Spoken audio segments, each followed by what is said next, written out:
wabarakatuh. Alhamdulillahirabbil alamin. Assalatu wassalamu ala asrofil anbiya'i wal mursalin wa ala alihi wa sahbihi ajmain, amma ba'd. Ibu Kepala SMA 1 Semendawi Barat yang kami hormati, Bapak Ibu Dewan Guru beserta staf yang kami hormati, Alhamdulillahirabbil alamin.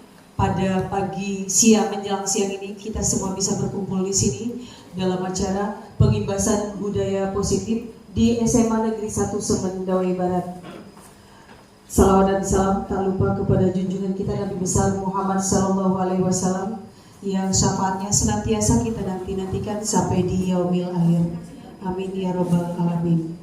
Bapak Ibu hadirin sekalian, adapun acara yang akan kita lalui pada pagi menjelang siang ini, di antaranya yang pertama pembukaan, yang kedua menyanyikan lagu Indonesia Raya, yang ketiga sambutan kepala sekolah, yang keempat penyampaian materi, 5 tanya jawab, 6 penutup. Kita masuk pada acara yang pertama, yaitu pembukaan. Untuk membuka acara ini, marilah bersama-sama kita buka acara ini dengan membaca lafaz basmalah. Menyanyikan lagu Indonesia Raya. Hadirin dimohon berdiri.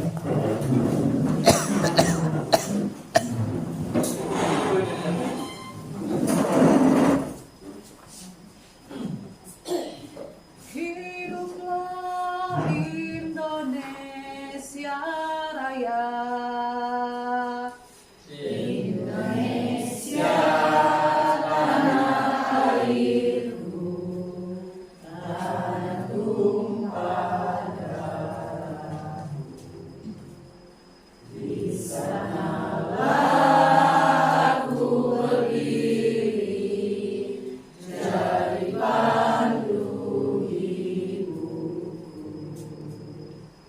Indonesia kebangsaanku, bangsa dan tanah airku. Marilah kita berseru, Indonesia bersatu. Hiduplah tanahku, hiduplah negeriku, bangsaku, rakyatku semuanya. Bangunlah jiwanya, bangunlah badannya untuk Indonesia Raya. Indonesia Raya, merdeka, merdeka, tanahku, negeriku yang ku cinta. Indonesia Raya, merdeka, merdeka, hiduplah Indonesia Raya. Indonesia Raya, merdeka, merdeka, tanahku, negeriku yang ku cinta. Indonesia Raya, merdeka, merdeka, hiduplah Indonesia Raya. Hadirin dipersilakan duduk kembali. Bapak Ibu hadirin sekalian, acara berikutnya sambutan dari Kepala SMA Negeri 1 Semendawi Barat kepada Ibu Dewi Atulida SPD MPD, kami persilakan.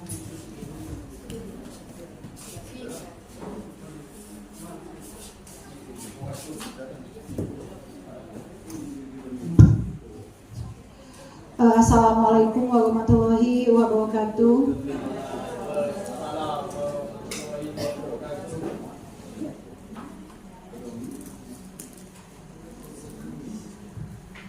Alhamdulillah, bersyukur kehadirat Allah Subhanahu wa taala, pada pagi hari ini kita semua diberi kesehatan untuk melaksanakan kegiatan pengimbasan budaya positif oleh calon guru penggerak yang insya Allah mungkin ini proses belajarnya sudah jalan beberapa bulan ya Bu Yulia, 3 bulan sudah setengah perjalanan. Salawat beri salam selalu kita haturkan kepada junjungan kita Nabi Agung Muhammad Sallallahu Alaihi Wasallam.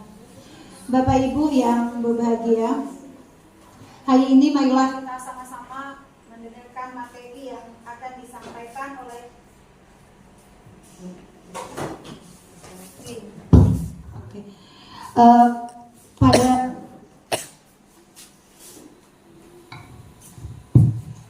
pada pagi menjelang siang ini, marilah sama-sama kita mendengarkan materi yang akan disampaikan oleh Ibu Yuliana mengenai budaya positif.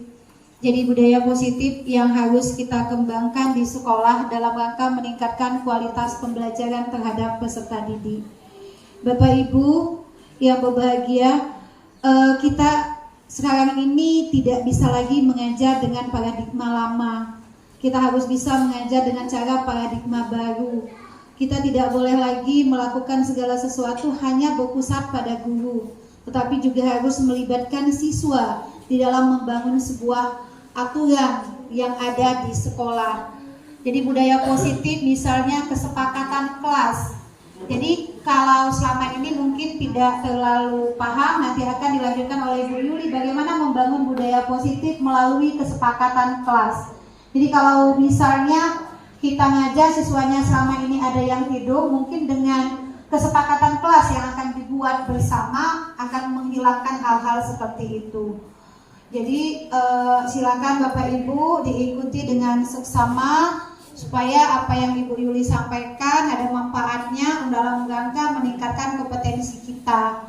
Dan juga Bapak Ibu jangan lupa hari ini deadline terakhir untuk pengisian esai di calon guru penggerak angkatan 11. Jadi saya harapkan kalau tahun ini ada Bu Yuli yang ikut pendidikan, maka tahun depan akan ada guru-guru yang lain.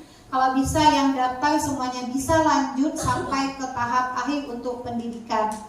Jadi jangan Bapak Ibu pikir, Bu, kalau jadi guru penggerak itu mau jadi kepala sekolah ya. Sebenarnya tidak hanya mau jadi kepala sekolah. Jadi guru penggerak itu banyak manfaatnya. Untuk kawan-kawan yang mau PPG, kalau sudah lulus ada sertifikat guru penggerak, maka pada waktu PPG Bapak Ibu tidak akan direpotkan dengan begitu banyak tugas, begitu banyak jadwal yang harus dihadiri untuk Zoom. Karena kalau sudah ada sertifikat guru penggerak, pada waktu PPG kita hanya akan mengikuti ujian. Dan insya Allah pendidikan di GCP itu lebih nyantai dibanding kita pendidikan pada waktu PPG. Yang kedua misalnya Bapak Ibu, Bu, saya nggak mau jadi kepala sekolah, kenapa harus ikut CGP? Nggak mau jadi kepala sekolah, inilah peningkatan kompetensi kita sebagai guru Bapak Ibu. Jadi kita harus bisa mengikuti perkembangan zaman. Kalau dulu guru itu ya seperti yang kita tahu. Kalau sekarang guru itu seolah-olah jadi sahabat bagi anak-anaknya. Kalau dulu ketemu guru itu otomatis kita semuanya menghilang. Kalau bisa nggak terlihat dalam kadar 100 meter dari pandangan Bapak Ibu. Tapi dengan sekarang dengan keadaan perubahan mindset tentang dunia pendidikan, siswa itu benar-benar kita kelola bagaimana kita mengatur siswa menjadi sahabat bagi kita guru, menjadi teman saing kita sebagai guru, menjadi teman kita dalam membuat kesepakatan dan aturan-aturan yang ada di dalam sekolah. Ya, jadi yang ikut seleksi calon guru penggerak angkatan 11, tolong esainya diselesaikan. Nanti kita buat tulisan dari jam berapa, siapa yang sudah selesai. Kalau hari ini sampai sekarang saya yakin belum ada yang selesai. Bapak Ibu tidak jadi masalah, itu deadline terakhirnya jam 12 kurang 5 masih bisa. Karena tahun dulu pada waktu saya ikut kepala sekolah penggerak pun esai itu terakhir di deadline terakhir jam setengah 12 malam baru selesai. Ya. Dan satu pesan saya pada waktu mengisi esai, tolong tuliskan benar-benar pengalaman yang Bapak Ibu alami. Jadi ada situasi yang dihadapi, ada aksi, solusi dari sebuah permasalahan yang kita tuliskan, dan ada hasil yang kita tuliskan. Jadi nggak usah muluk-muluk, nggak usah mikir yang aneh-aneh. Saya dulu ditanya pada waktu itu, apa kesulitan terbesar pada waktu menjadi pemimpin? Saya jawab adalah pada saat murid saya tidak lulus 100%. Itu ternyata nggak jadi masalah. Gak harus mencapai 1000 kata maksimal. Ambil saja dia batas minimal. Kalau batas minimal 50 ya 50 kata saja ditulis. 53, 52. Jangan siapa punya okta tadi jatahnya 800 dia buat 1000 itu kan. Saking pinternya nulis itu kan. Jadi Bapak Ibu, kalau nulis itu nulis aja dulu di Word, baru nanti dipindahkan. Karena kalau nulis langsung di situ akan ada waktu. Dia kalau ada waktunya habis, Bapak Ibu belum selesai dia hilang semuanya. Bu Nani tadi sudah mengalaminya. Ya. Itu saja Bapak Ibu, menghemat waktu. Bu Yuli silakan sampaikan apapun yang Bu Yuli sudah dapat pada waktu pendidikan CGP 3 bulan terakhir. Mudah-mudahan nanti ilmunya bisa diserap dan bisa kita tindak lanjuti dan kita laksanakan di dalam lingkungan sekolah kita. Itu saja. Saya Ai, wabillahi taufiq wa hidayah. Wassalamualaikum warahmatullahi wabarakatuh.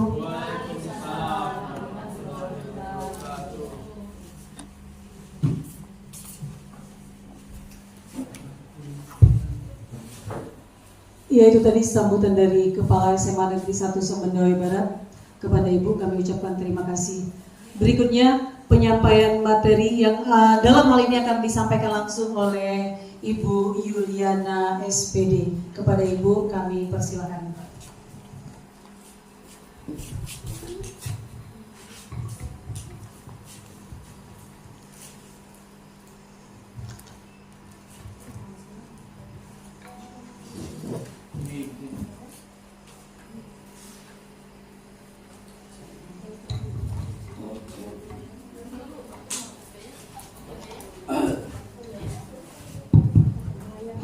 Oke, bismillah. Assalamualaikum warahmatullahi wabarakatuh. Yang saya hormati Ibu Dewi Aturida sebagai Kepala Sekolah SMA Negeri 1 Semendawi Barat. Yang saya hormati Mem Novi sebagai Wakaf Kurikulum dan Mem Nani sebagai Wakaf Kesiswaan, dan yang saya hormati Bapak Ibu guru semua yang hebat masih sampai saat ini masih berada di SMA Negeri 1 Semendawi Barat ini dengan penuh kebahagiaan. Oke, izin Bapak Ibu semuanya, saya di sini bukannya mengajari Bapak Ibu saja ya. Saya di sini mungkin ilmunya atau pengalamannya lebih banyaklah Bapak Ibu dibanding saya. Hanya saja saya ada tugas pengimbasan untuk guru-guru dan staf yang ada di lingkungan SMA Negeri 1 Semendawi Barat ini. Karena suatu saat nanti Bapak Ibu guru akan mengikuti apa yang akan saya lakukan sekarang ini. Karena jalurnya atau alurnya yang saya jalani ini akan diikuti oleh Bapak Ibu guru calon guru penggerak nantinya. Ini sebagai contoh salah satu tugas yang harus Bapak Ibu selesaikan ketika sudah mengikuti program calon guru penggerak nanti. Yang akan saya sampaikan pada hari ini yaitu modul 2, karena yang pertama hanya penjelasan tentang Ki Hajar Dewantara tentang pembelajaran berdiferensiasi dan kurikulum merdeka. Sebenarnya di sekolah kita ini sudah menjalankan kurikulum merdeka ini pada tahun 2022. Sekarang sudah jalan ke tahun kedua. Nah, mungkin selama ini sudah banyak yang kita temui, hal-hal apa saja yang telah kita laksanakan pada anak-anak kita. Tetapi kemungkinan yang saya rasakan itu terutama sama saya, banyak yang miskonsepsi apa yang telah saya pelajari dengan apa yang telah saya terapkan terhadap siswa. Maka dari itu, saya di sini mengajak teman-teman semuanya untuk merefleksi diri kita. Apakah kita sebagai seorang guru sudah layakkah kita ditiru oleh anak? Maka dari itu budaya positif ini akan saya jelaskan sedikit. Mungkin kalau ada kekeliruan nantinya saya mohon maaf, karena saya sebagai manusia biasa dan masih dalam proses belajar.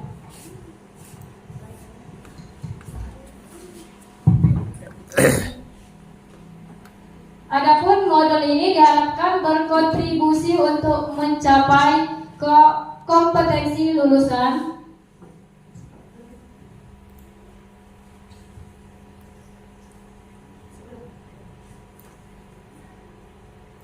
dalam pembelajaran model ini. Kita mengharapkan ya berkontribusi untuk mencapai kompetensi lulusan sebagai berikut. Yang pertama, peserta atau kita seorang guru memahami pentingnya mengetahui kebutuhan belajar dan lingkungan yang memfasilitasi seluruh individu di sekolah agar dapat meningkatkan kompetensinya secara aman dan nyaman. Yang kedua, peserta atau kita sebagai seorang guru mampu menggerakkan komunitas sekolah untuk bersama-sama mengembangkan dan mewujudkan visi sekolah yang berpihak pada murid dan berlandaskan nilai-nilai kebajikan universal. Nah, di sini modul ini mengharapkan kita semua guru ya akan menerapkan yang poin 2 tadi. Capaian umumnya memahami konsep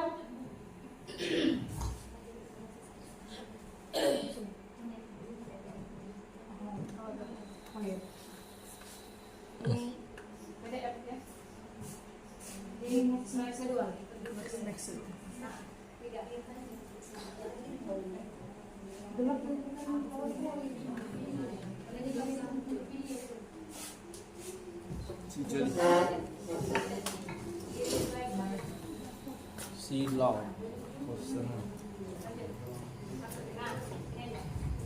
Adapun pertanyaan pemantik untuk Bapak Ibu guru semua, kita di sini merefleksi diri kita dulu ya sebelum kita masuk materi.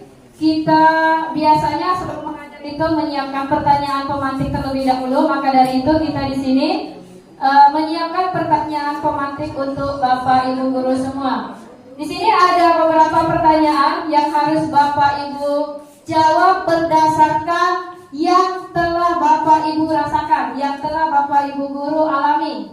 Ini bukan yang Bapak Ibu guru harapkan, yang telah Bapak Ibu laksanakan selama proses pembelajaran yang telah Bapak Ibu lakukan. Yang pertama, hukuman yang tidak menyenangkan apakah dapat mendisiplinkan anak? Itu menurut Bapak Ibu sendiri. Karena kita setiap orang itu beda-beda pengalaman ya. Jadi hukuman yang tidak menyenangkan, contohnya menampar, menabok dan lain sebagainya itu, apakah dapat mendisiplinkan anak? Tidak ya, karena selama ini mungkin kita mikirnya anak itu takut kalau sudah kita marahi, anak itu takut kalau sudah kita tapok dan lain sebagainya. Tetapi pada kenyataannya anak akan berontak ketika kita menggunakan atau menghukum anak secara tidak menyenangkan. Begitu pula kita, kalau kita ditegur baik-baik maka kita akan berubah lebih baik. Kalau kita ditegur secara tidak menyenangkan maka kita juga akan berontak. Begitu pula anak. Yang kedua, pemberian hukuman dengan hal positif dapat meningkatkan disiplin anak. Ya, menurut Bapak Ibu gimana? Pertanyaan kedua, pemberian hukuman positif. Yang namanya hukuman Bapak Ibu ya, yang namanya hukuman itu tidak diperbolehkan. Ya, karena di sini menurut Ki Hajar Dewantara kita sebagai seorang guru bukan menuntut, tetapi kita menuntut siswa. Berarti sebelum kita mengajar siswa, otomatis kita harus menunjukkan dulu hal-hal apa yang baik untuk itu anak. Maka dari itu, apapun bentuk hukuman itu termasuk bullying. Maka dari itu tidak diperbolehkan. Dan yang ketiga, membuat anak merasa bersalah dapat mengubah perilaku anak menjadi lebih baik. Menurut Bapak Ibu, kalau anak itu selalu merasa bersalah, sedikit apapun yang dilaksanakan salah menurut kita, apakah itu ya dapat meningkatkan atau merubah perilaku anak ke arah yang lebih baik? Tidak ya, karena siswa itu kalau merasa setiap langkah dia itu salah di mata guru, maka dari itu dia tidak akan bergerak. Maka dari itu dia tidak akan melaksanakan apa-apa karena takut salah. Ya makanya kita di sini kita dulu yang melaksanakan, baru siswa yang mengikuti kita. Selanjutnya.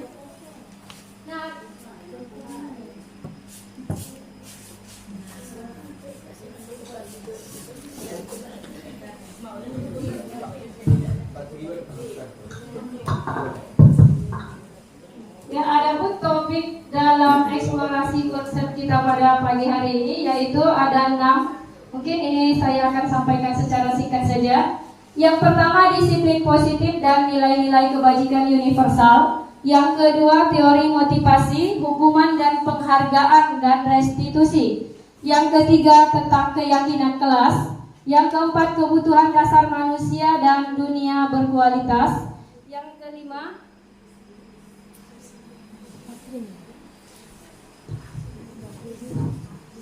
Yang kelima, lima posisi kontrol, dan yang keenam, segitiga restitusi. Mungkin di benak Bapak Ibu segitiga restitusi itu apa, masih asing menurut Bapak Ibu? Pada dasarnya sebenarnya sudah kita lakukan di kegiatan sehari-hari.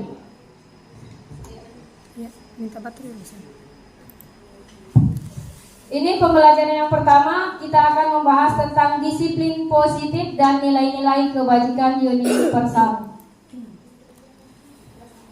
Siapa yang ngomongnya bisa baca sendiri ya Bapak Ibu ya, untuk mempersingkat waktu kita. Nah, yang sekarang perubahan paradigma, kegiatan kepalan tangan. Coba Bapak Ibu silakan ambil kertas, secari kertas, tulis kertas itu ibaratkan barang berharga Bapak Ibu. Coba tulis sesuatu, hal atau barang yang sangat-sangat berharga pada kehidupan Bapak Ibu. Barang ya? Barang Bebas. Mau saja. barang, mau intinya hal yang sangat Berharga. sangat berharga sekali untuk Bapak Ibu. Sepatu. Nyawa. Iya, nyawa pastinya sangat berharga ya. Ya. Manunya aku tulis manu laki itu juga ya. Ayo, sudah Bapak Ibu ya. Sekarang itu ada 2 orang ya. Ada yang A, ada yang B. Ada Bu Tini, ada Siska ibaratnya ya. Sobeklah secari kertas kecil, tuliskan benda atau sesuatu yang sangat berharga untuk Bapak Ibu. Letakkan di salah satu tangan Anda. Letakkan di salah satu tangan Anda. Genggam benda tersebut dengan skala daya upaya.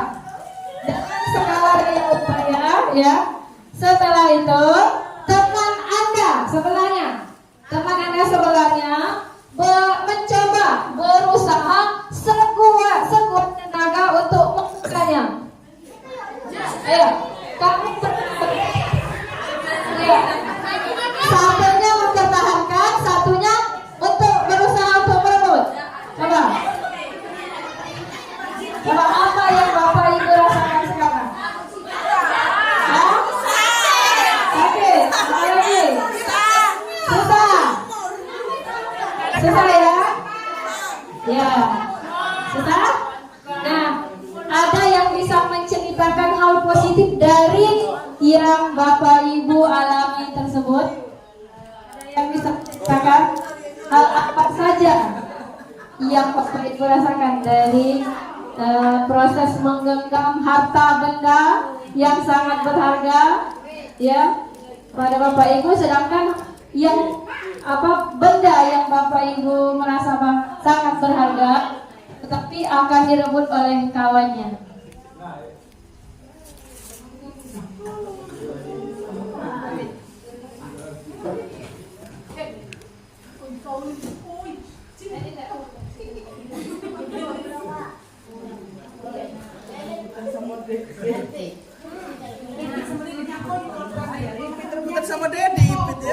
Nah, di situ temannya tadi bisa dengan cara, kalau kita paksa secara paksa, maka temannya akan mempertahankan apa yang ada di genggamannya.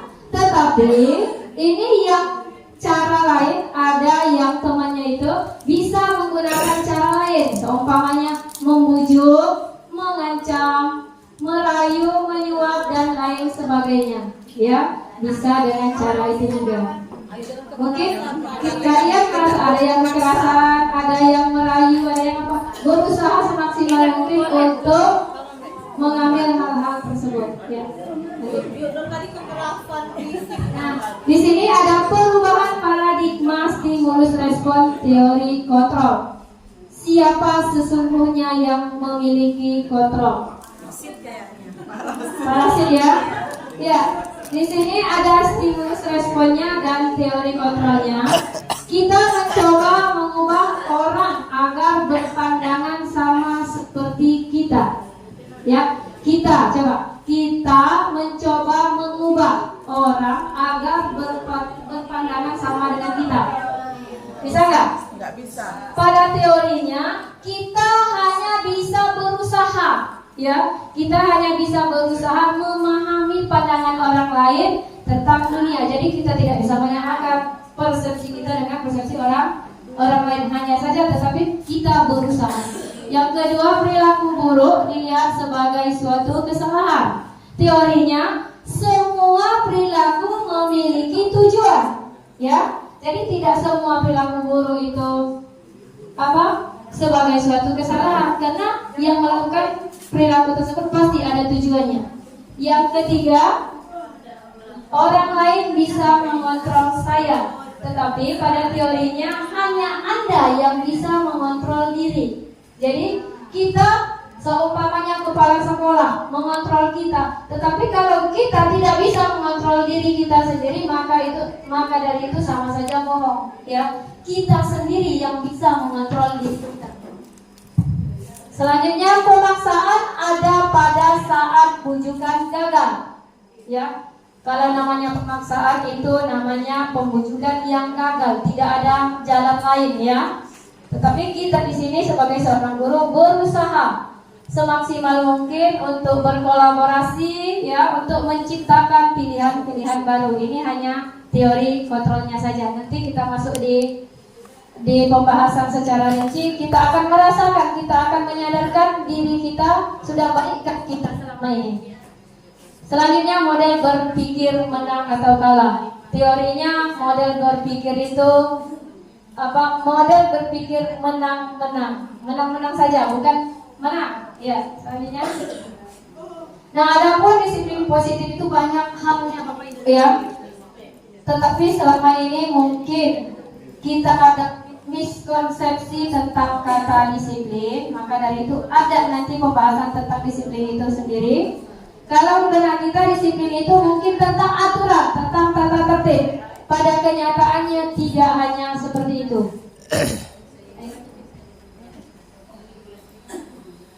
Nah, di sini apakah makna disiplin, Bapak Ibu? Kalau biasanya kita itu mendisiplinkan anak, ini kamu harus ini, kamu tidak boleh telat, kamu harus membersihkan kelas dan lain sebagainya, ya kan? Kalau kelasnya kotor itu sudah melanggar kata disiplin, ya. Kalau sudah merokok, sudah berkelahi, itu pasti di dalam benak kita itu sudah melanggar aturan atau tidak disiplin, ya. Maka dari itu kata disiplin sebenarnya itu adalah belajar, ya. Belajar, asal kata disiplin itu, ya. Disiplin diri membuat orang menggali potensinya menuju sebuah tujuan. Coba bayangkan dulu, kata disiplin membuat orang menggali potensinya menuju sebuah tujuan apa yang dia hargai. Jadi bukan hanya disiplin itu di pikiran kita tentang tata tertib, ya.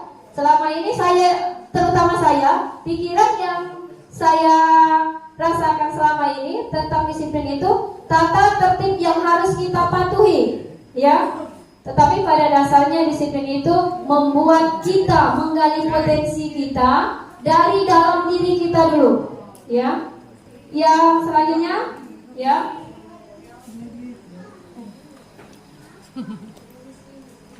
Nah, adapun nilai-nilai kebajikan universal di sini masuk di profil pelajar Pancasila. Nah, saya mau tanya sama Bapak Ibu, ya. Sekarang nilai apa yang sudah Bapak Ibu pegang selama ini? ada yang namanya nilai beriman, bertakwa kepada Tuhan Yang Maha Esa, mandiri, bernalar kritis, berkebinakaan global, bergotong royong dan kreatif. Yang Bapak Ibu rasakan, yang Bapak Ibu terapkan selama ini terhadap siswa atau peserta didik, hal yang mana, nilai yang mana yang sudah Bapak Ibu pegang? Jangan hanya kita menyuruh anak, kamu harus ini, kamu harus kreatif, kamu harus gotong royong. Apakah Bapak Ibu sudah menjalankan hal tersebut terhadap lingkungan sekolah Bapak Ibu dan terhadap guru-guru lain? Sudah kreatifkah kita? Sudah mandirikah kita? Sudah sadarkah kita akan tugas kita? Ya, sudah kreatifkah? Sudah berkolaborasikah kita? Ini saya tidak tahu jawabannya Bapak Ibu ya. Yang tahu hanya Bapak Ibu guru ya. Karena selama ini saya juga ya menuntut anak lebih baik, anak harus mentaati aturan. Apakah saya sudah mentaati aturan? Ya kan? Kita harus sadar diri. Ketika kita menyuruh anak, apakah yang kita suruh itu sudah kita lakukan atau belum? Makanya di paradigma baru itu, menurut Ki Hajar Dewantara, kita menuntut siswa, bukan kita menuntut siswa. Selama ini saya, mudah-mudahan Bapak Ibu guru enggak ya, ini saya menyuruh anak untuk berperilaku sopan. Apakah saya sudah sopan terhadap yang lain? Saya menyuruh anak piket. Apakah saya sudah melaksanakan tugas saya sebagai seorang guru melaksanakan piket? Menyuruh anak nyapu. Apakah saya sudah pernah membersihkan lingkungan sekolah dengan kesadaran saya sendiri? Itu yang harus kita camkan di hati kita Bapak Ibu ya. Jadi tidak harus berkor-kor, anak sini piket di sini. Tidak. Ya selama ini memang saya seperti itu. Kalau Bapak Ibu enggak, mudah-mudahan ya. Amin. Ayo selanjutnya. Nah, pembelajaran yang kedua adalah teori motivasi, hukuman dan penghargaan restitusi. Nah, adapun teorinya yang pertama, untuk menghindari ketidaknyamanan atau hukuman, apa yang akan terjadi apabila saya tidak melakukan? Nah, dari pertanyaan itu motivasi dari luar. Ini sebenarnya di diri kita ya. Apa yang terjadi? Nah, ini seumpamanya kalau saya telat, apa yang akan terjadi? Kena marah atau tidak? Ya, selama ini kita itu disiplin itu karena takut kena marah oleh Bu Dewi, karena takut kena marah oleh Kang Nopi, benar nggak? Benar, itu saya, bukan Bapak Ibu ya, itu saya. Iya, nah itu ada motivasi dari luar, ya. Sebenarnya itu motivasi dari luar. Kena marah, takut kena hukuman, takut ini itu. Nah, tapi kalau kita mau disiplin dari diri kita sendiri. Saya datang ke sekolah sebagai contoh tanggung jawab saya terhadap apa yang telah saya diberikan kepala sekolah tugas. Apa itu kan ada SK-nya, ya. Ada SK kita, itu namanya tanggung jawab yang harus kita laksanakan dengan sepenuh hati. Ini bukan tuntutan kepala sekolah, tetapi tuntutan kita sebagai seorang guru, ya. Jadi wajar saja kepala sekolah sering marah sama kita karena kita sendiri tidak sadar akan tugas kita. Yang bagian keduanya, apa yang akan saya dapatkan apabila saya melakukannya? Ini mengharapkan penghargaan, sama seperti nyari muka, bisa masuk di sini. Ya, saya datang ke sekolah, saya ingin dilihat Ibu Dewi terasa apa seolah-olah saya rajin. Berarti itu ada niat tersendiri dari luar, ya. Bukan niatnya dari hati, saya bertanggung jawab atas tugas yang saya emban. Ya Bapak Ibu ya. Ini ada embel-embelnya. Saya ingin dipuji Ibu Dewi, saya ingin itu, tidak ya sebenarnya ya.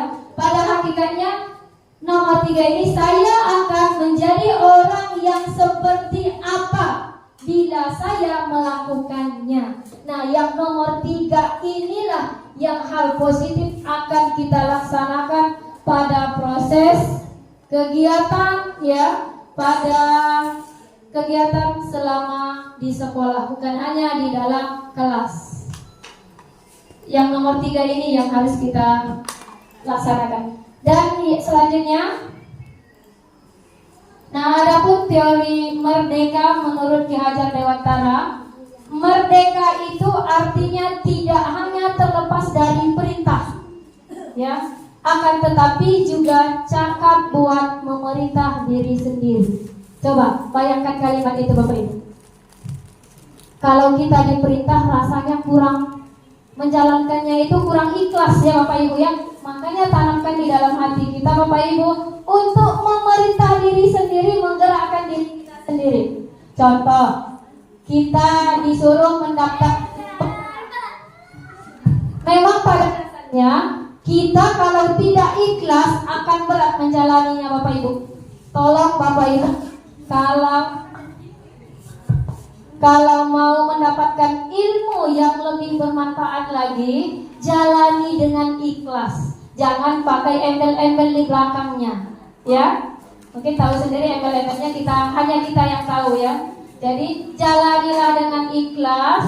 Awalnya saya juga sebenarnya tidak berani mengikuti guru penggerak ini. Saya pikirnya harus inilah, harus itulah. Pada kenyataannya Bapak Ibu santai mengikuti guru penggerak ini. Tidak dituntut untuk semua tugas dilaksanakan hari ini, tidak. Ya, tidak ada kata salah, tidak ada kata benar. Yang penting kita mau bergerak. Ya. Jadi jangan takut untuk mengikuti CGP ini.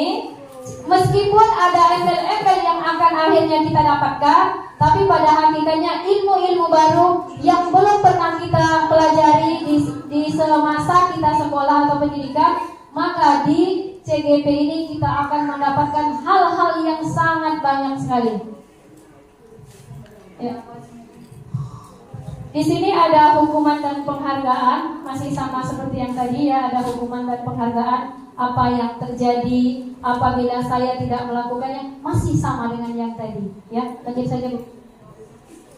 Nah, perbedaan hukuman dan konsekuensi bisa Bapak Ibu baca sendiri ya, karena waktu kita takutnya nggak cukup, ya. Karena yang bapak-bapaknya mau sholat Jumat, kita lanjut aja.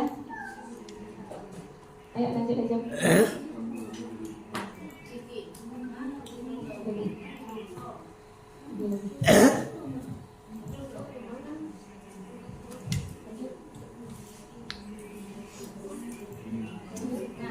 Restitusi ya. Sekarang kita masuk di materi restitusi. Bapak Ibu, restitusi mungkin asing bagi kita ya.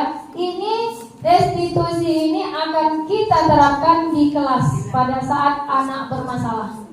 Terutama untuk wali kelas dan guru mapel ya. Ini yang berperan langsung terhadap siswa. Yang pertama, restitusi adalah proses menciptakan kondisi bagi murid untuk memperbaiki kesalahan mereka. Jadi kita tidak harus memarahi anak dengan kekerasan, tetapi sadar nanti ketika kita menerapkan ini, anak akan sadar sendiri akan kesalahannya, kapan dia akan memperbaiki kesalahannya. Restitusi juga merupakan proses kolaboratif yang mengajarkan murid untuk mencari solusinya. Jadi biarlah dia sendiri nyari solusinya, hanya saja kita panggil secara hati ke hati ya. Nah, ciri-ciri restitusi itu ada banyak hal ya. Bukan untuk menebus kesalahan, namun untuk belajar dari kesalahan. Yang kedua, memperbaiki hubungan. Yang ketiga, tawaran bukan paksaan. Yang keempat, restitusi menuntut untuk melihat ke dalam diri. Restitusi mencari kebutuhan dasar yang mendasari tindakan. Restitusi diri adalah cara yang paling baik. Restitusi fokus pada karakter bukan tindakan. Dan restitusi fokus pada solusi. Dan yang terakhir, mengembalikan murid yang berbuat salah pada kelompoknya. Ini saya coba terapkan kemarin di 11.1 ya, yang siswanya sering tidur 11.2 siswa yang sering tidur di kelas. Maka dari itu saya coba, tetapi dengan rasa bangganya anak itu menjawab kesalahannya, dengan rasa bangganya dia menyadarinya, dan dengan rasa bangganya dia menghukum dirinya sendiri, bukan kita yang menghukum. Saya terapkan di Alfian sama siapa yang ujung. Karena dia setiap hari saya lihat tidur, ya, jam istirahat, jam kosong, jam mau masuk jam pelajaran tidur terus. Makanya saya terapkan segitiga restitusi. Nah, di sini pembelajaran ketiga yaitu keyakinan kelas. Apakah kita sudah melaksanakan atau membuat kesepakatan kelas? Tidak ya? Sepertinya masih 50% yang membuat keyakinan kelas pada siswa, ya. Kita tidak bisa menghukum siswa ya Bapak Ibu ya, ketika kita tidak ada kunci, ketika kita tidak ada panduan yang akan kita hukumkan. Maka dari itu, sebelum kita menghukum siswa, kita sepakati dulu kesepakatan kelas yang dinamakan dengan keyakinan kelas, ya. Jadi kalaupun kita merasa tindakan anak itu tidak sesuai, apakah sudah kita berikan keleluasaan pada mereka, ya? Hal-hal apa yang tidak boleh dilanggar, ya? Makanya kita harus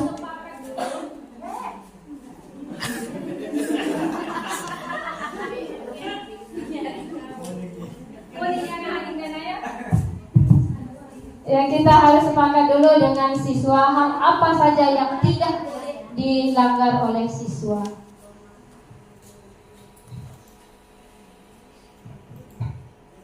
Nah, di sini ada contoh ya, contoh kesepakatan kelas. Tidak hanya guru, tidak hanya wali kelas ini ya, tetapi semua guru sebelum masuk ke materi berikan dulu keleluasaan pada anak untuk membuat kesepakatan kelas. Beri waktu 5 atau 10 menit untuk membuat kesepakatan kelas. Maka dari itu dia atau mereka akan sadar hal-hal yang tidak boleh dilanggar pada saat jam pelajaran kita. Contoh yang pertama, kami guru dan murid yang saling menyayangi. Maka dari itu tidak ada kata kekerasan di dalam kelas. Kami murid yang semangat belajar. Nah, yang tidur itu sudah masuk semangat belajar atau tidak, nanti dikembalikan sama anak, ya. Ketika dia tidur, hal apa yang telah kamu langgar pada keyakinan kelas kita? Dengan tidak sadarnya dia akan menjawab, karena itu buatan dia sendiri, bukan paksaan dari kita sebagai seorang guru. Kalau dia merasa dia yang ikut terlibat membuat kesepakatan kelas, maka dia akan sadar hal apa yang telah dia langgar. Selanjutnya kami murid yang peduli dengan teman sejawat.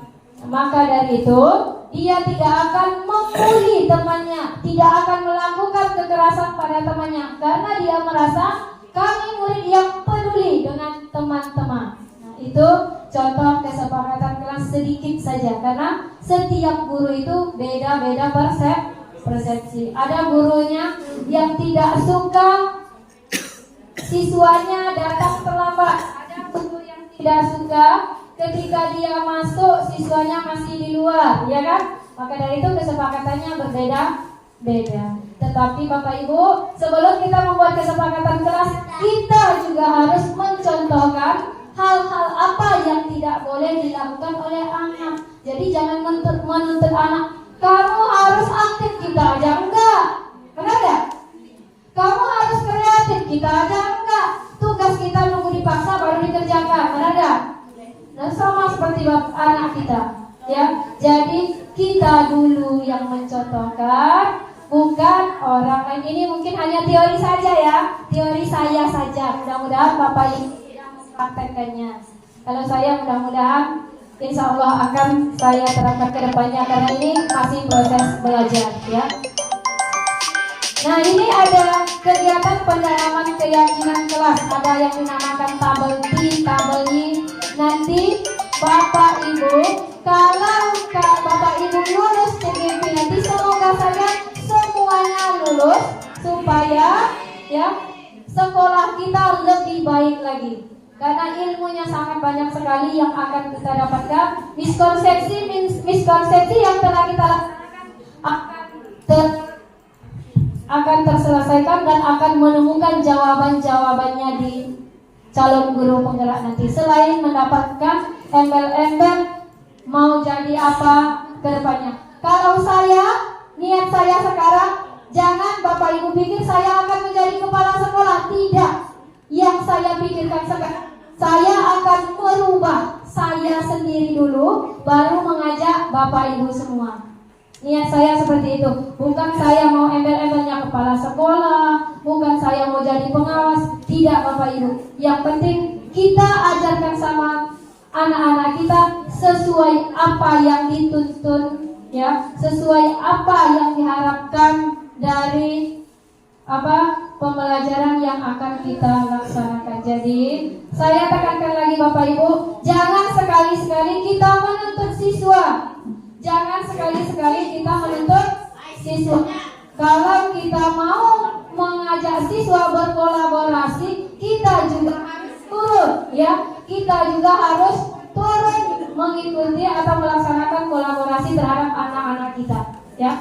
Termasuk di Tabati. Nah, di sini ada yang namanya terdengar,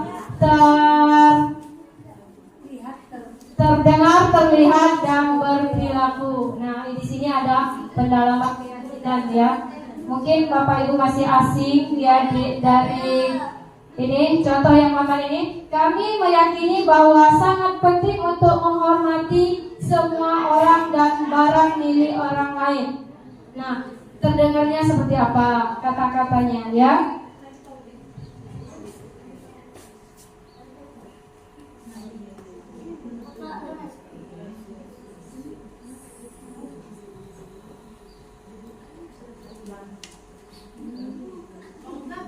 Nah, di sini Bapak Ibu bisa lihat, nanti ada tugas Bapak Ibu seperti ini juga, ya. Ada yang namanya terdengar. Ini kalau terdengar berarti bukan melihat, ya. Terdengar satu orang berbicara, yuk saya bantu. Ada nggak kita menawarkan diri kita sama orang lain? Pernah nggak? Biasanya kita minta bantuan dulu, baru kita bantu. Jadi apa salahnya kemudian hari kita yang menawarkan diri, ya. Semoga saja, ya. Yang kedua, kita bisa selesaikan ini bersama. Pernah nggak terbesit di Bapak Ibu? Biasanya kalau kita ada gelutan di hati kita, alangkah susahnya, ya kan? Alangkah ribetnya. Tetapi kalau kita bersama-sama, yakinlah Bapak Ibu akan terselesaikan dengan baik. Ada yang lagi terima, tolong ya, permisi. Jadi kita budayakan seperti itu. Sama anak juga kita harus budayakan seperti itu. Jadi kedengarannya asik, kedengarannya enak didengar. Maka anak-anak akan merasa dihargai, akan merasa dihormati oleh guru. Jadi jangan, memang kita sebagai seorang manajer, ya, kita memanage, kita coaching, ya. Kita coaching adalah pemimpin dari anak-anak. Tetapi kita tidak merasa tinggi dari anak itu, ya. Kita juga harus mengarahkan anak. Jangan merasa kita pemimpin, kita sebagai seorang guru. Anak yang benar, kalau bahasa dulu pasal 1, ya. Pasal 1 gurulah yang benar, ya. Kembali ke pasal 1 lagi. Tidak seperti itu sekarang Bapak Ibu, ya. Yang terlihatnya ada kita berempati terhadap perasaan orang lain. Ini, nah, yang berempati ini yang susah, ya Bapak Ibu, ya. Kita ini biasanya senang bahagia di atas penderitaan orang, ya. Yang biasa kita lakukan adalah bahagia di atas penderitaan orang. Syukurlah dia itu biasanya, ya kan? Maka dari itu Bapak Ibu, ayo mari kita hilangkan seperti itu. Kita sama-sama yang kelompok-kelompok itu, ya, yang selalu menggunjingkan temannya sendiri, ya. Cobalah Bapak Ibu, kita di sini semuanya sama. Kita di sini mencari nafkah sama-sama Bapak Ibu. Jadi jangan saling menjatuhkan teman, ya. Coba berusaha. Memang kita semuanya tidak ada yang sempurna, ya Bapak Ibu, ya. Tidak ada yang sempurna. Cuma kurangilah yang menggunjingkan orang, yang menjatuhkan orang. Coba kalau orang ada kesulitan, kita yang bantu mereka. Itu teorinya Bapak Ibu, ya. Iya, teorinya Bapak Ibu, ya. Selanjutnya, mendengarkan dengan seksama, senantiasa berbuat baik, senantiasa berbagi. Kalau Bapak Ibu berbagi sepertinya sudah ya berbagi makanan, berbagi solusi, berbagi masalah, ya, berbagi duit seperti rutin ya. Selanjutnya berperilaku tersenyum ramah. Nah, selalu ya tersenyum ramah. Jangan pula nggak ditutup-tutup mulutnya ya, tersalah ya. Tetapi budayakan kita tersenyum. Yang kita tulis di kelas, budayakan 5S. Nah, kita masuk kelas merajuk, kita masuk kelas melajuk ya bahasa kita ya. Ambil lagi kita buat masalah, pasti terusuk di kelas. Benar nggak Bapak Ibu? Benar sekali ya. Pasti. Saya juga seperti itu. Karena saya juga terbawa di kelas. Semoga Bapak Ibu tidak seperti itu ya. Biarlah saya saja. Ya. Selanjutnya berperilaku memberikan salam hormat, berjabat tangan, ya, meletakkan tangan di dada. Jarang kita meletakkan tangan di dada, biasanya sakit hati ya meletakkan tangan di dada ya. Yang biasa kita lakukan adalah berjabat tangan. Nah Bapak Ibu, kita 5S itu banyaklah tanggung jawabnya Bapak Ibu ya, yang meniru anak. Tetapi kita, apakah kita sudah berjabat tangan dengan teman kita? Rasakan sendiri Bapak Ibu ya. Introspeksi sendiri. Apakah kita sudah bersapa dengan teman-teman kita? Apakah kita sudah senyum sama teman-teman kita? Apakah kita sudah tidak membawa permasalahan pribadi ke orang lain? Ya, itu kita sendiri yang merasakan, bukan saya yang merasakan ya. Kita semua yang merasakan, karena semua orang pasti memiliki masalah masing-masing. Hanya saja solusinya seperti ini. Ayo lanjut Bu. Nah, Bapak berbicara. Ayo.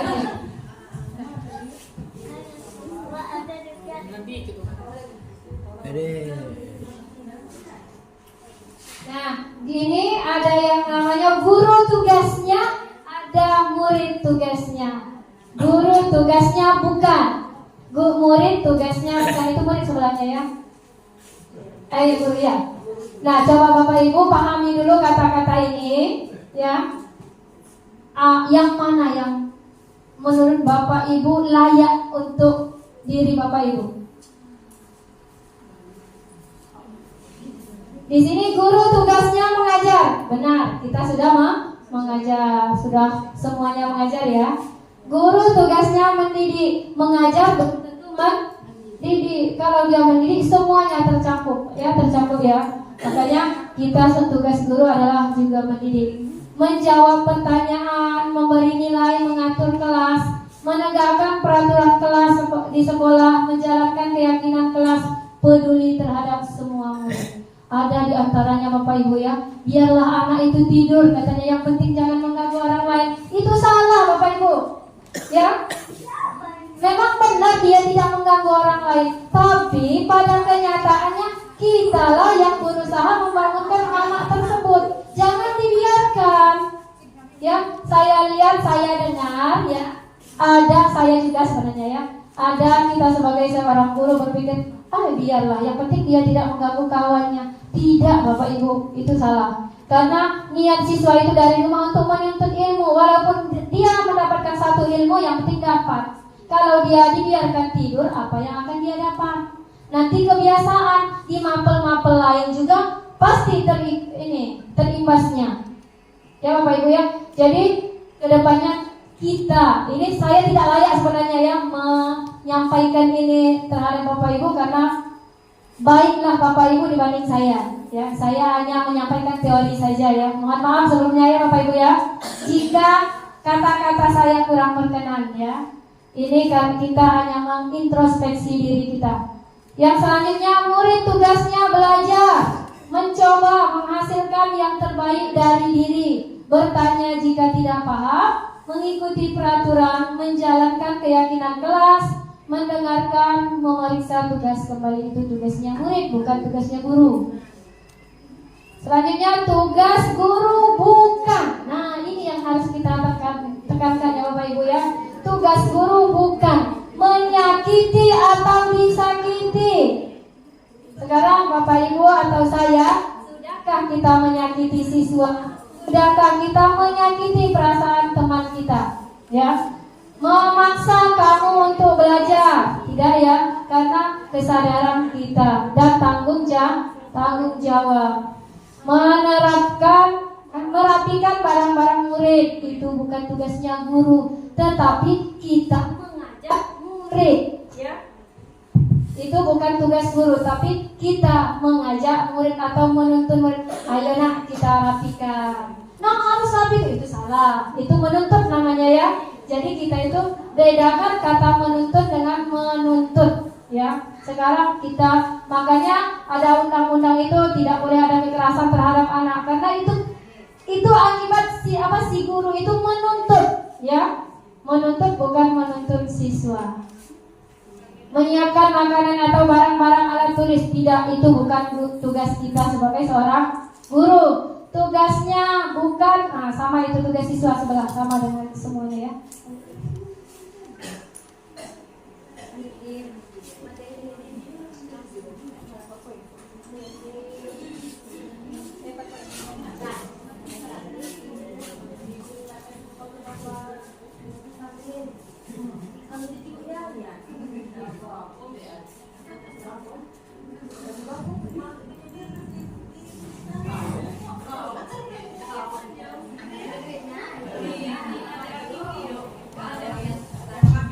Ini pembelajaran keempat Bapak Ibu ya, kita singkatkan aja ya. Kebutuhan dasar manusia dan dunia berkualitas.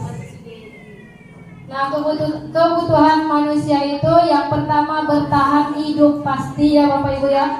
Kita di sini kita mencari nafkah untuk apa gunanya? Untuk bertahan hidup. Tidak mungkin kita mencari uang, mencari nafkah untuk kematian ya. Maka dari itu senang-senanglah untuk menjalankan tugas, ya ikhlas saja untuk menjalankan tugas, karena kita di sini pun sama dengan kuli-kuli yang lainnya. Di sini kita untuk mencari nafkah, untuk bertahan hidup. Jadi kalau kalian merasa sulit lama-kelamaan terbebani, maka dari itu bukan untuk bertahan hidup kita bekerja di sini ya. Jadi ikhlas-ikhlaslah untuk menjalankan tugas.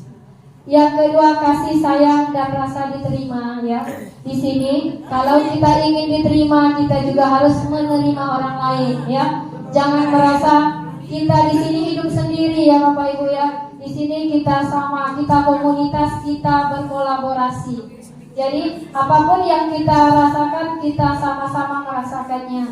Jangan hidup sendiri-sendiri ya. Tidak akan maju sekolah ini kalau hanya Bu Nopi sendiri. Tidak akan maju sekolah ini kalau hanya Ibu Dewi sendiri, ya kan? Maka dari itu kita ya sama-sama memajukan sekolah kita dengan cara apa? Mengikuti program CGP, bukan promosi ya. Ya, di sini kita ada yang namanya kesenangan. Kita di sekolah ini mencari kesenangan ya. Kalau di rumah ada masalah, biasanya di sekolah ini hilang masalahnya. Ya, bahagia selalu ya. Dan kebebasan, nah bebas tugas di rumah, bebas dari nyuci piring, bebas dari apa? Suami, bebas dari apa lagi?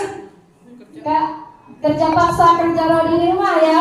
Jadi kita bebas di sini. Iya, senang ketemu Abi kata Bu Kiki ya. Ayo lanjut.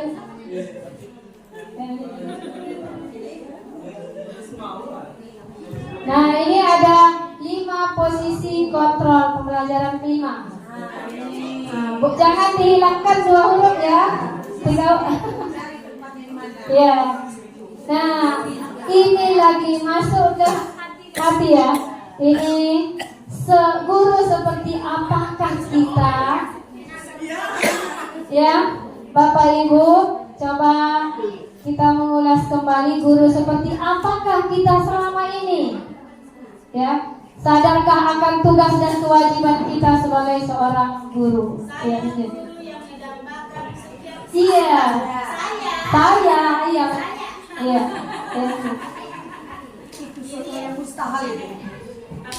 Nah, ini 5 posisi kontrol ya Bapak Ibu ya.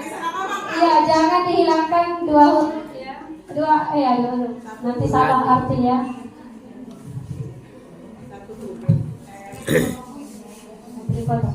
Ya, di sini ada yang namanya posisi penghukum, posisi pembuat orang merasa bersalah, ada posisi teman, ada posisi pemantau, dan ada posisi manajer. Nah, dari 5 tersebut Bapak Ibu merasa bagian mana yang layak untuk Bapak Ibu?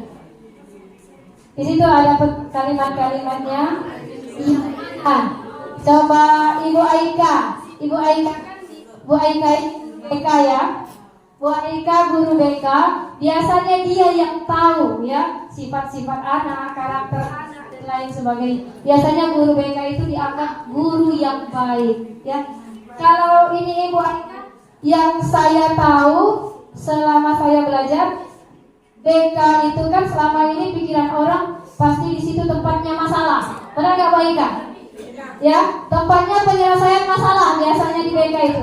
Coba Bu Aika, ada penemuan baru, BK itu buat tempat yang menyenangkan, bukan tempat yang masalah. Ada contoh-contoh BK ini tempat yang menyenangkan.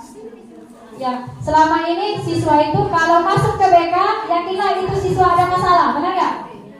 Iya, selama ini BK itu menyeramkan, tempatnya manggil orang tua, tempatnya membuat perjanjian, tempatnya penyelesaian masalah. Cobalah, tidak hanya seperti itu kita ya. Orang siswa yang berprestasi pun bisa masuk di ruang BK. Ya, jadi kita buat nama BK itu ganti dulu. Nama yang budaya positif di sekolah kita ganti dulu, cari solusi yang baiknya dulu. Ada contoh-contohnya baik ya? Ya, ruang mesra ya, kasih sayang. Boleh. Jangan ruang mesum. Ya, ada di situ. Nah, kita ya, saya langsungkan aja ya. Kita posisikan sebagai manajer. Cuman jangan kita tinggi hati sebagai manajer. Jangan merasa saya ini paling atas, saya yang berkuasa di dalam kelas, saya lah yang berkuasa di antara teman-teman. Tidak. Kita manajer di sini bukan hanya ini ya menyuruh orang, tetapi manajer itu kita membuat solusi sama anak-anak bersama.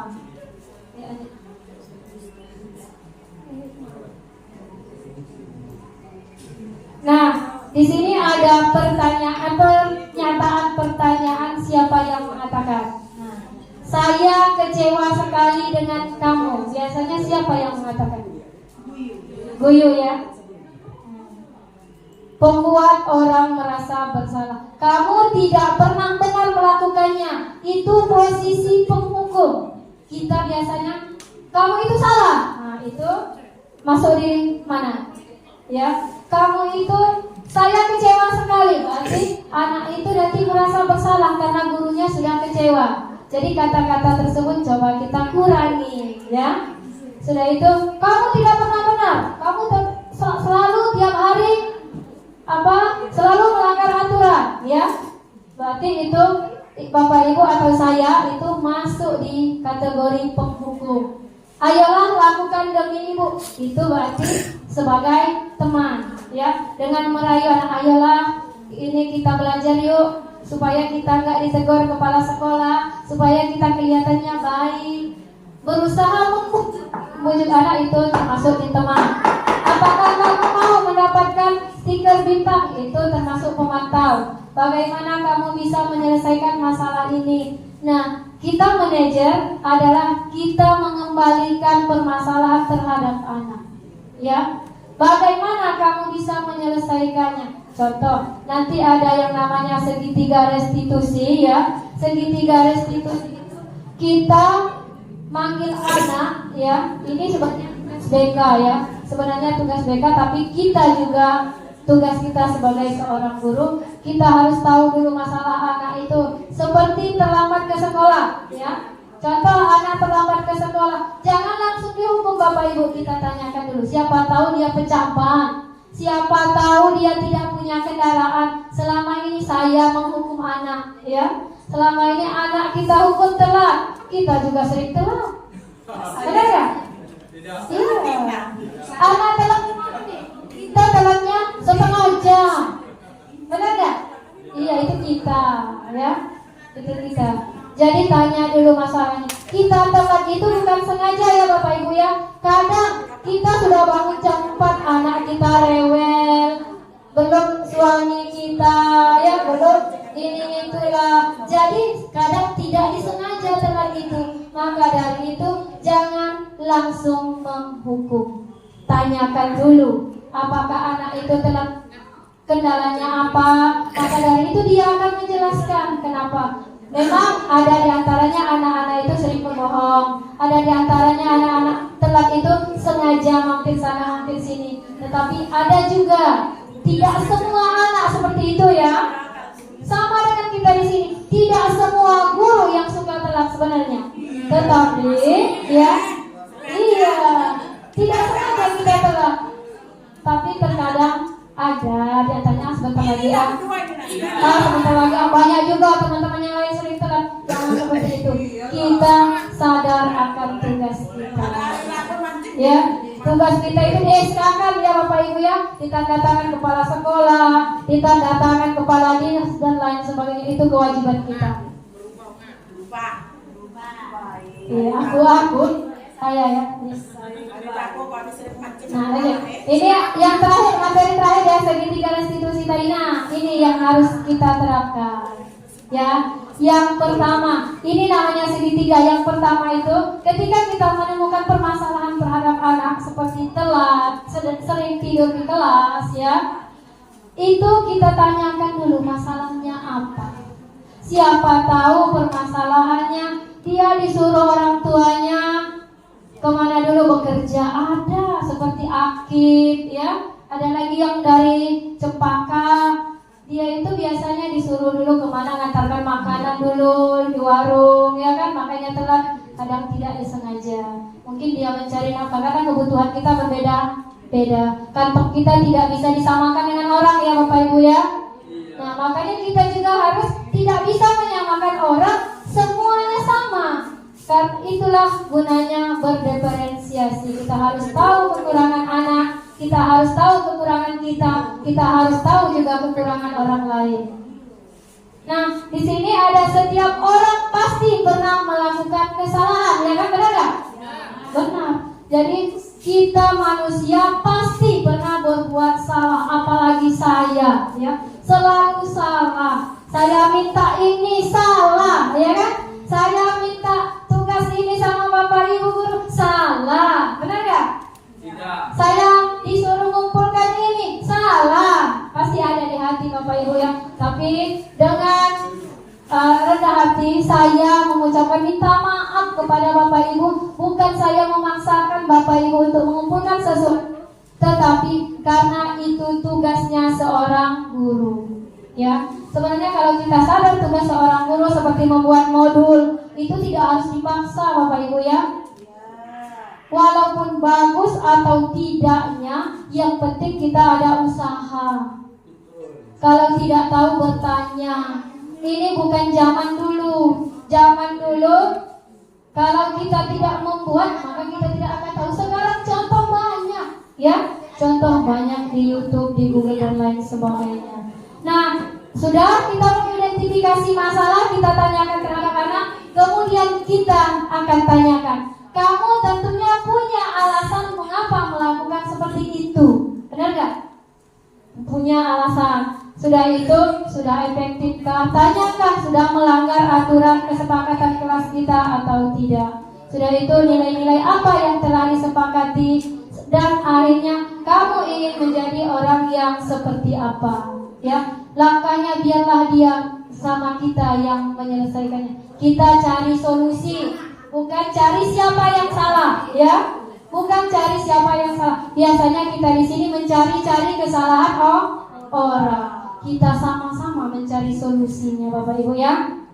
Jadi jangan hanya menggerutu di belakang, Bapak Ibu. Kalau nggak suka ngomong nggak suka, ya. Saya terutamanya banyak yang nggak disukai Bapak Ibu karena selalu menagih, ya. Menagih tugas-tugas, menyuruh membuat modul, ya, mengumpulkan sertifikat dan lain sebagainya. Tetapi itulah kewajiban kita sebagai seorang guru. Karena jangan disamakan guru zaman dulu dengan guru yang sekarang, ya.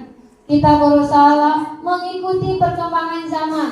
Kita mengikuti kodrat anak, jangan sampai anak duluan yang tahu dibanding kita. Memang pada dasarnya otak anak sudah beda dengan kita. Tetapi kita sebagai seorang guru berusaha, ya berusaha. Jangan stop di situlah, ya. Berusaha, belajarlah. Nggak usah takut Bapak Ibu. Nanti katanya, CGP itu mau ngomong di depan. Tidak. CGP itu enak Bapak Ibu. Selain embel-embelnya dapat insentif, dapat sertifikat, mudah naik pangkat, mudah jadi pengawas meskipun tidak ada golongan-golongan yang ada embel-embel golongannya. Langsung kalau ada sertifikat itu langsung bisa jadi kepala sekolah, langsung bisa jadi pengawas, ya langsung. Jadi tidak harus mengikuti alur sepanjang zaman seperti dulu. Harus golongan ini itu dulu ya Bapak Ibu ya. Tetapi kalau Bapak Ibu sudah mengikuti guru penggerak, itu embel-embelnya yang saya dengar, tapi saya belum dapat ya. Embel-embelnya dapat insentif, mempermudah untuk menjadi kepala sekolah, mempermudah untuk jadi pengawas. Jadi tidak harus naik pangkat 4 tahun, 5 tahun kemudian, tidak harus kalau sudah ada sertifikat itu. Ya Bapak Ibu ya, jadi gak usah pusing-pusing lagi mikirkan mau naik pangkat segala macam. Kalau sudah ada sertifikat itu, maka Bapak Ibu sudah berhak mengajukan untuk jadi kepala sekolah. Ya, itu yang saya dapatkan, tetapi saya belum mengalaminya langsung, baru saya proses pembelajaran atau proses pendidikan ya. Mungkin Bapak Ibu ini sudah setengah 12 ya. Mohon maaf Bapak Ibu ketika kata-kata saya menyinggung Bapak Ibu ya. Kata-kata saya tidak sopan, kata-kata saya mengajarkan Bapak Ibu. Yakinlah Bapak Ibu, saya tidak punya niat jahat ya. Saya hanya ingin mengajak Bapak Ibu untuk berusaha ikhlas melakukan sesuatu dan melaksanakan tanggung jawab kita bersama. Ya mungkin itu saja yang dapat saya sampaikan. Saya kembalikan ke MC.